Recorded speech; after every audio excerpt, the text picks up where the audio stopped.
আমরা আমাদের জায়গা থেকে স্পষ্ট মনে করি যে বাংলাদেশের প্রত্যেকটি গ্রামে, প্রত্যেকটি ইউনিয়নে, প্রত্যেকটি উপজেলায় বাংলাদেশের সশস্ত্র বাহিনীর একজন সৈনিক হোক, একজন অফিসার হোক, তাদের পরিবারের অন্যরকম একটা সম্মান থাকে।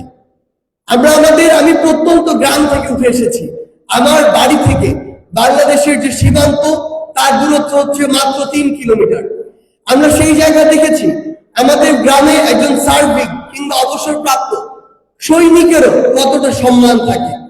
আমরা আমাদের জায়গা থেকে মনে করি আপনারা এই সশস্ত্র বাহিনীর বিভিন্ন জায়গায় যে দায়িত্ব পালন করেছেন, আপনাদের ভিতরে যে ন্যায় নিষ্ঠা, যে দেশপ্রেম, যে ডিগনিটি, যে শৃঙ্খলা, এগুলো এখন সময় এসেছে ঘরে বসে না থেকে বাংলাদেশের প্রত্যেকটি গ্রামে গ্রামে ছড়িয়ে দিতে হবে।